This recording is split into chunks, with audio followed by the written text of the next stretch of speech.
কোনো মানুষের সুস্থতার জন্য এটা জরুরি যে তার মধ্যে পার্থক্য শক্তি থাকে। একটা মানুষ কি সুস্থ স্বাভাবিক নাকি প্রতিবন্ধী, মানসিক ভারসাম্যহীন, এটা বোঝার একটা চিহ্ন হলো তার মধ্যে পার্থক্য শক্তি আছে কিনা। অর্থাৎ যে সত্য মিথ্যা, জায়েজ না জায়েজ, উচিত অনুচিত, ভালো মন্দ, কল্যাণ অকল্যাণ, হালাল হারাম, এটা যে পার্থক্য করতে পারে, এই সুস্থ মানুষ, স্বাভাবিক মানুষ।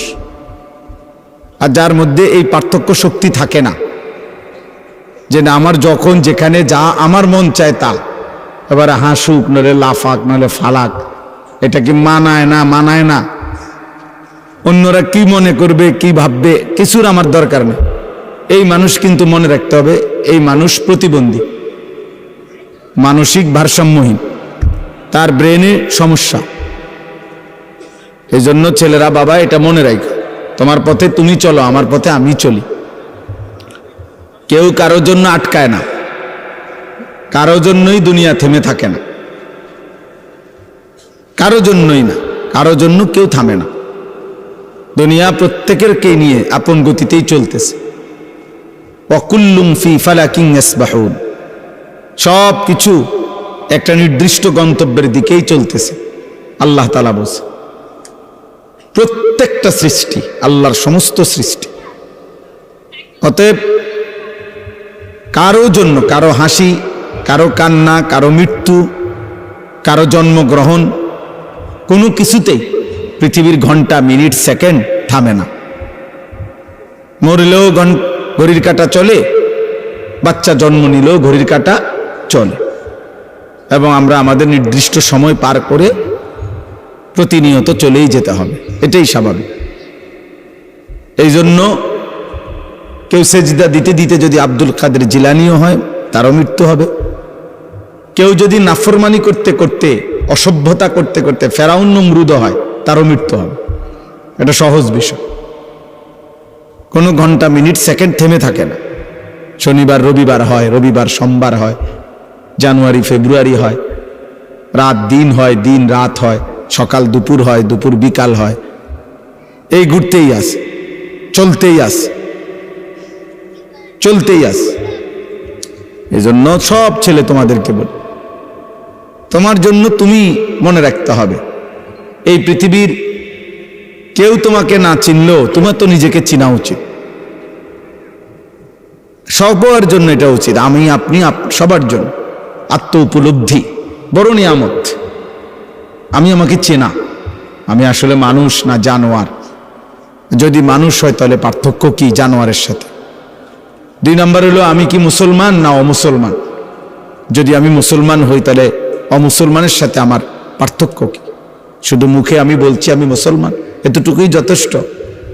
কোরআনুল কারীমের মধ্যে আছে, আল্লাহ তাআলা বলছেন ক্বালাতিল আ'রাবু আমান্না কুল লাম তু'মিনু ওয়ালাকিন কুলু আসলামনা ওয়ালাম্মা ইয়াদখুলিল ঈমানু ফি কুলুবিকুম। আল্লাহ তাআলা বলেন মক্কার কিছু বেদুইন মানুষ নবীজির সামনে আইসা বলতো মুহাম্মদ আমরা ঈমান এনেছি, আমরা মুমিন। আল্লাহ তাআলা বলেন আপনি তাদেরকে বলে দেন যে না, তোমরা ঈমানদার নও। আমি আল্লাহ বললাম তোমরা ঈমানদার না, বরং তোমরা এতটুকু বলতে পারো যে আমরা বাহ্যিকভাবে ইসলামের আনুগত্য স্বীকার করছি, মানে পরিচয় দিচ্ছি। ওয়ালাম্মা ইয়াদখুলিল ঈমানু ফি কুলুবিকুম, এখনো তোমাদের অন্তরে ঈমান প্রবেশ করে নাই, আল্লাহ বলছে। তার মানে এটা নিয়ম, শেকড় যত গভীর হয়, গাছের ডালপালা তত মোটা হয়, ছড়ায় পড়ে। যে গাছের শিকড় যত দুর্বল, ওই গাছের উচ্চতা এবং চারিদিকে ছড়িয়ে পড়া ডালপালা তত দুর্বল। তো শেকড় গভীর হইলে ডালপালাও বড় হয়, মজবুত হয়, ছড়িয়ে পড়ে। তো যার কলিজার ভিতরে ঈমান যেমন, তার বাহ্যিক চেহারা, সুরত, চলন বলন, বাহ্যিকভাবেও তার ইসলাম ততটা ছড়িয়ে পড়ে। এটা দেখলেই বোঝা যায়, চুল দেখলেই বোঝা যায় তার কলিজায় ঈমান আছে না নাই।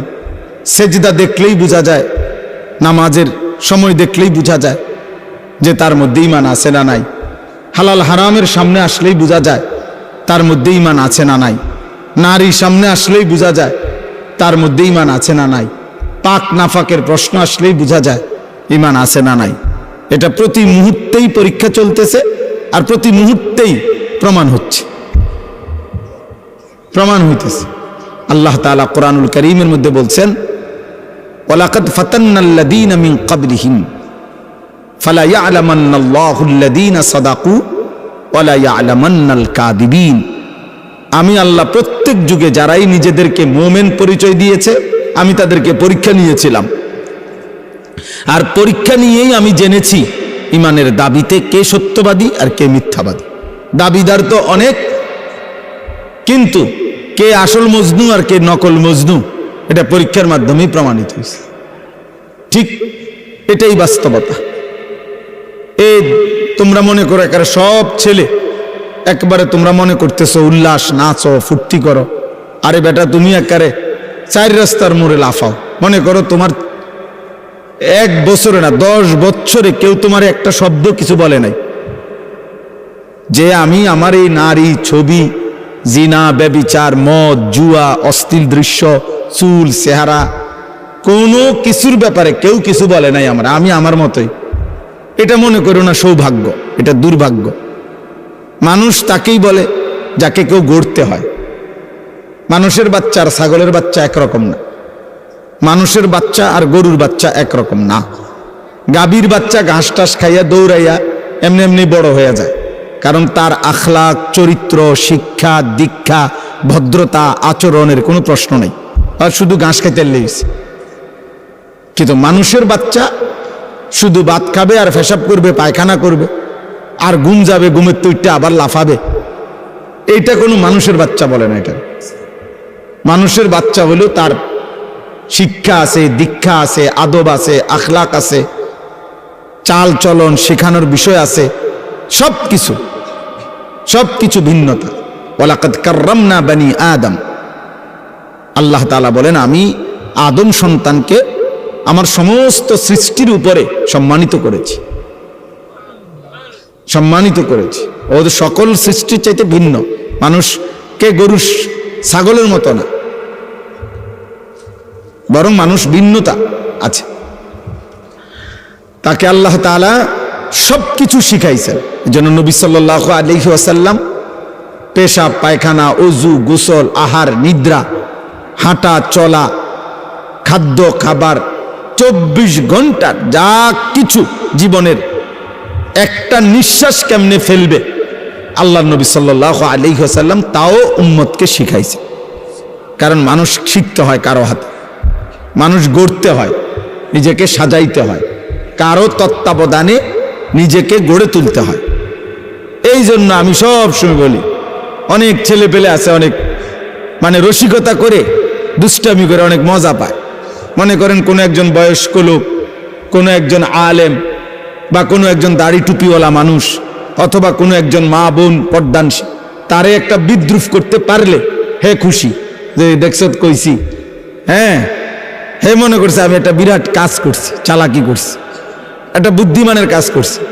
বেটা আহম্মক, বরঞ্চ খবর নিলে বুঝবা যে তোমার উপরে আল্লাহর লানত, এই কারণে তুমি আল্লাহর থেকে বিমুখ, তোমার উপরে অভিশাপ মূলত। হ্যাঁ, এই জন্য তোমার হালাত, এবং এই জন্য তোমার হালাত। তোমার 365 দিনে 1 বছরে এমন একজন কেউ জোটে নাই যে তোমারে একবার মনে করাই দিবে যে কিরে আব্বা ফজরের নামাজ পড়তি না। এই কথাটুকু বলবে, তোমার এটা দুর্ভাগ্য। এমন একজন মানুষ জোটে নাই তোমার কপালে। তোমার 24 ঘন্টা পার হইয়া এখন তোমার ঘুমের টাইম রাত 12টা, তোমারে কেউ একজন মানুষ তোমার কপালে জোটে নাই যে তোমাকে জিজ্ঞেস করবে যে বাবা আজকে সারাদিনে 5 ওয়াক্ত নামাজ পড়ছো কিনা। এই কথাটা জিজ্ঞাসার মতো একজন মানুষ তার কপালে নেই। এর চাইতে বড় লানত তার কপালে আর কি। এর চাইতে বড় অভিশাপ কি আর? খায় দায় ঘুম যায়, আবার উঠে পেশাব পায়খানা করে, জন্তু জানোয়ারের মতো। জানোয়ার খায় দায় ঘুমায় পেশাব পায়খানা করে, আবার উঠে। এক হাইওয়ান, এক জানোয়ার